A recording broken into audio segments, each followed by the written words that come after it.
and when can I do more intense forms of exercise post-birth. So I'm going to go through 4 different things and 4 different ways you can learn or know if you're ready for more intense forms of exercise post-birth. So the first thing is, at your 6-week checkup postpartum, just because your doctor says you're all clear for exercise doesn't mean any form of exercise, okay? Majority of doctors, and I know my obstetrician didn't as well, check my pelvic floor. So what I recommend to all women is the best time to get your separation, your diastasis recti, and your pelvic floor checked is about 12 to 15 weeks postpartum, and go and see a women's health physio. That's going to give you a much better idea once you're sort of over that first newborn hurdle about where your body is at. Now, before we go into running, jumping and those forms of exercise, you need to rehab before you retrain. And I'm not going to get into that today, because if you really need to do that, I want you to go and grab my free core training guide, and I'll post that below. And that is a great place to start, because you need to ensure you've done that core rehab, and by core I mean deep core, not just the 6-pack, before you jump into more intense forms of exercise. So do that physio check, make sure you've done the core rehab. That's the first point. The second point is your breath. So making sure when you move where your breath is at, because often I see women sort of get to about 4 months postpartum and they think, great, I really want to get it back into running, and they're not even breathing properly. And if you've watched any of my other videos or workouts, you probably know that I'm all about breathing your way to a better core. But if your breathing isn't optimal, you're not ready again to move to more intense forms of exercise. So please don't feel like there's some specific timeline when you need to reach this as well. Everyone's recovery is so different, okay? So you need to kind of take it step by step, and don't panic and think, I'm going to lose my fitness and I'm going to lose my skill, because I know that's a bit of a panic. I've been there as a fitness professional and working in the fitness industry and wanting to get back to classes and weights and more intense forms, and it's not a time factor, okay? And often less is more, and you're going to be more optimal and so much better in the long run, and not give yourself injuries. So when I talk about breath, you need to make sure in any form of exercise, including when you do my free core training, that you're exhaling on the effort.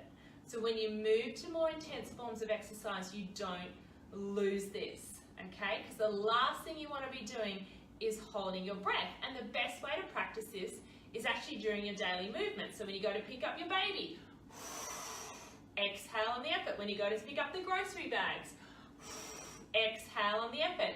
And once you've got that second nature and it's happening, without having to think about it too much, then you're going to be ready to move into more intense forms of exercise.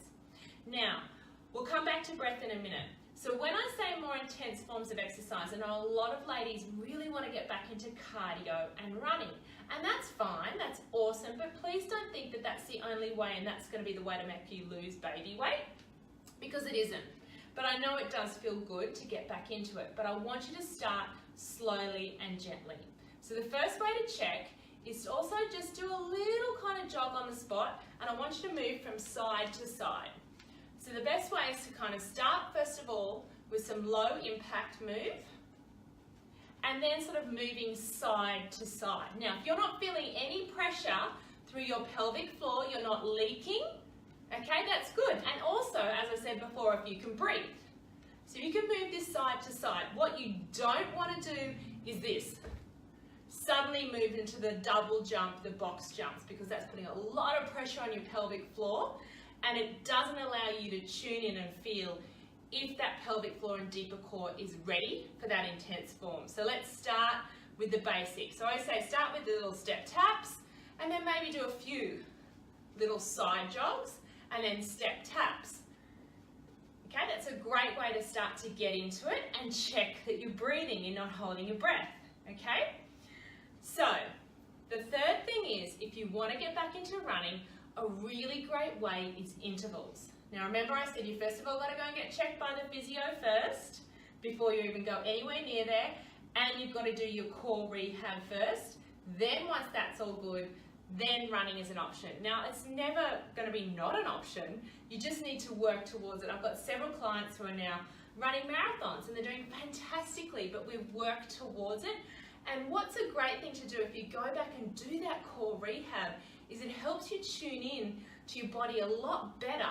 So when you do, get busy and start doing these more intense forms of exercise and your breath starts to get a little bit shorter, you forget about where your body is at, okay? And you're not tuning in as much. But if you sort of done that rehab first, it's a lot quicker to tune in and go, actually, no, that doesn't feel right. So intervals is the third thing. So when you're moving, I sort of said side little steps, but what you can do is some sprint intervals, okay? But when you do intervals, I know you probably want to go on a long run, but intervals are a really great way to start to get back into running. So when we do intervals, we're going to talk about more rest, less volume.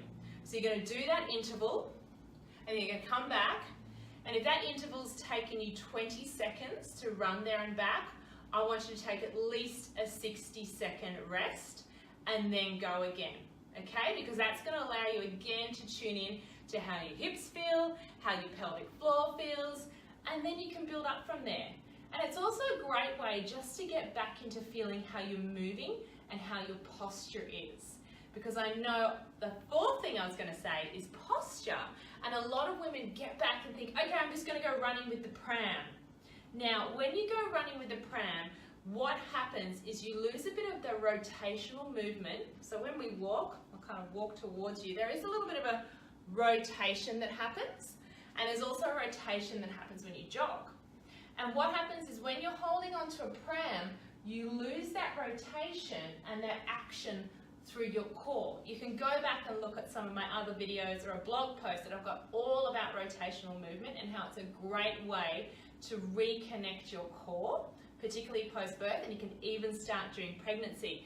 But just be aware, if you go straight into running, holding onto a pram, you're really stiff and kind of this robot action happens. And you're not getting this movement through your core, which actually is similar to this little sideways movement that I'm showing you, which helps your pelvic floor to activate. Okay, it's not just that sudden downward pressure on it. The pelvic floor is a muscle. It's a sling of muscle underneath your body. Okay, so you want to be making sure that that muscle is activating in all different directions. Okay, it's not just a downward and upward pressure. And the best way is a little bit of sideways movement, which is going to protect you before the downward movement happens. Okay, so running with a pram kind of cuts out that downward, that sideways movement, that rotational movement. So if you can, start walking first of all without a pram, start the little sideways jumps, the intervals like what I said, with lots of rest, okay, more rest than intervals, and then progress from there. Now, yeah, the other thing was as well, with the pram, you need to be careful as well because you lose your posture. And what happens as well when you lean over the pram is, again, the first one, or the second point that I said, was your breath. It's really hard to breathe when you're like that when you're trying to run, and then you're sort of like this robot position, all right? But when you kind of realign your spine and constantly think, okay, my ribs are over my hips and my shoulders are over my ribs, it allows your core to activate a lot better. Your knees are soft and you're going to be able to breathe. It also means when you're ready, okay, your body needs to be optimal. So when you're ready and you're ready to move into more progressive moves like box jumps or double jumps like this, you're going to be able to hold your posture a lot better and activate your core a lot better. So I'm going to do that, and I'm not going to lose that activation through my deep core. And it also, little micro adjustments when I've worked with women, just realigning those shoulders over those ribs makes a massive difference. Like they might have tried to do an exercise previously, and I'm talking, pretty much 18 months down the track post-birth, and they suddenly do that little postural alignment, activate their breath, exhale in the effort, and they find they're not leaking and they don't have any pressure down there. So make sure you try and cover the 4 points that I just mentioned. So the first point, returning to more intense forms of exercise, is make sure you get checked by a physio. All right, and if you're already 2-3 years down the track, still go back and get checked by a women's health physio. It's the core we can't see. So I talk about the apple and you can't see the core on the inside of a whole apple. That's what they're talking about, and that's what a physio can fully assess for you about where you're at. The second thing is the movement and your breath. So making sure the movement starts first of all side to side. You're not doing any double jumping like skipping as well, but if you do start skipping, just gentle side to side is the best. And your breathing. So if you can't maintain your breath while you're doing that exercise, you need to come back and work on more core rehab or some of my other videos where you can really exhale on the effort and maintain that breath. Because as soon as you get busy, you're going to lose that breath. It's going to come into your throat and you're not going to activate through your deeper core and protect your deeper core and pelvic floor.